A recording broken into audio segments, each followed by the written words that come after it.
كلمة بلود مركا في انجليش laga dhigo addiction macnaheedu waxay wax xun oo qofku uu la qabsaday laakiin si aan u wanaagsaneyn noloshiisa hadaba muuqaalkan waxaan la wadaagi doonaa 6 balwadood oo dadka intooda badan ay leeyihiin oo haddii aanad iska hagaajin keeni doona inaad noqoto qof magudba ah oo weligii aan horumar gaarin waxaan doonayaa muuqaalka intaan u guda galin marka hore aan ka codsado fiidiyogan inay inoo sheegareysaan si dad badan u gaaro marka soo dhawaada balwadda koowaad ee aan la wadaagi doono waxaa weeye cabashada inaad noqoto qof markasta cawda oo wax kasta diiraada waxaan maxay ugu dhaceen aniga maxay sidaan u dhacday nolosha marka cabashada ma wanaagsana qofka waxa wanaagsan inuu noqdo qof waxaan ku dhacay noloshiisa mas'uuliyad ka qaada wixii uusan waxba ka qaban karin ilaahay u tala saarta wixii wax ka qaban karna marka dhexda intuu u xidha qabta marka cabashada badan waxay keentaa qofka inuu noqdo qof bilaa mas'uuliyad ah xitaa waxa dhici doon dadka inaan shaqo fiican kugu aaminin oo ninkaas shaqadu ku ciyaaraya dhow marka adiguna wuxuu ku bar doontaa inaad noqoto qof wax kasta sida negative-ka u eega oo hadhow yiraahdo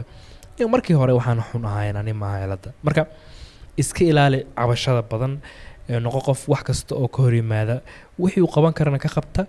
wixii uusan qaban karin yiraahdo ma qaban karayo balowda labaad ayadana halista waxa weeye isbarbardhiga in qofku qof kale isbarbardhigo uu yiraahdo ninkaas horumar buu garaani ma xasaan waa marka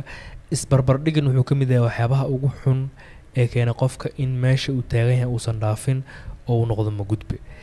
xitaa waxay keeni doontaa qofka kale inay cadow ku noqoto oo aad xaasidnimo la timaado tiraaniyo qofkaas siduu heerka ku gaaray marka iska ilaali isbarbardhiga noloshaada talents ilaahay ku siiyay leedahay wax kasto ilaahay uu ku qoray wax cusub ma soo dhici doonaan marka isku day wixii wax ka qaban kartid inaad ka qabato wixii kale wax ka qaban karin marka inaad iska dayso qofka kale walaalka horumarkiisana ku farxada mar walba oo ugu hambaleyso balwadda saddexaad ayadana halista waxa weeye in wax kasto aad dib u dhigto soo dib u dhigu waa wax marka hore si fudud ku bilowda hadhowna qofka dabeecad iyo balwad ka noqda marka iska hagaaji procrastinationka wuxuuna keenaa hadhow in qofka meesha uu taagan yahay uusan dhaafin like haddii project lagu diro aad tiraaho maalinta u dambeysaan qabanaya ma soo baxayso room aad horumar ku samaysid like haddii mashruucan lagu diro aad hore u samayso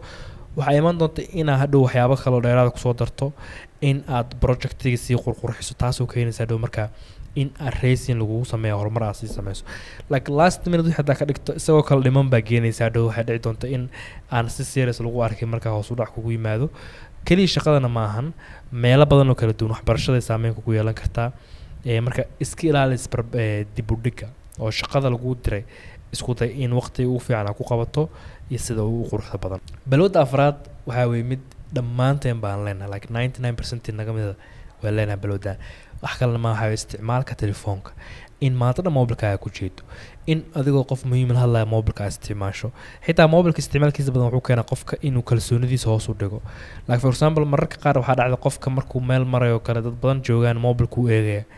mobilka xitaa waxba kama qabanayo just iska isticmaalaya wax uu tataabanaya macnaha waxaa hoos u dhacay qofka kalsoonidiisa dadka xitaa ma eegi kartid marka mobilku cilado badan buu leeyahay hadda iska badiso marka isku day inaad yareyso screen time-kaaga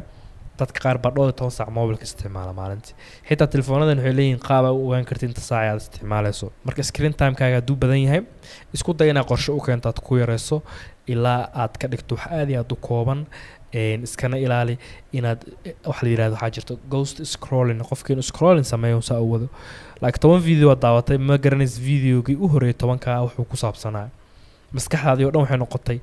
in attention span-kaaga u yaraado marka mobilka iska ilaaliya ma wanaagsana iskuna day balowda inaad iska hagaajisaan adi kaligaa ma aniga kula qabo dadka intooda badan mobilka aad bay u isticmaalaan marka intaa yaree karto isku day inaa yareyso balowdan shanaad aad la wadaagi doono waxaa la dhahaa iska ilaali xirada nafiska soo xirada nafiska anaa kalmadaha Soomaaliya ka dhigtay xirada nafiska waxaa la yiraahdaa comfort zone so comfort zone waxay qofka waxa uu haysto inuu habi ku ahaado uusan dadaal sameynin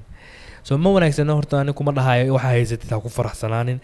laakiin waxa haysta deehin wax adigu nafisku galinayo oo ku diida challenge inaad sameysid ma ku fiicna laakiin nolosha waxaa doonaa qofka inshallah meesha uu joogo meel ka horeysa inuu tago balwada ugu dambaysan ku soo koobi doono waxa weeye quusashada skill inaad quusato laakiin isku day waxyaabaha qaar waqti inaad geliso aniga berigay hore marka IT-ga barnay waxyaabaha dadkan kaga fiicnaa waxa kamid ah aqoon hadii la dhaho dad badan oo iga aqoon badan baa jiray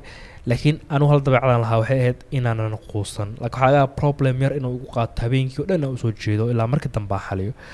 marka dadka qaar baa waxyaabaha qaar obsessive ku ah oo aan xataa hurdo ka imaanaynin oo aan hore u quusanin marka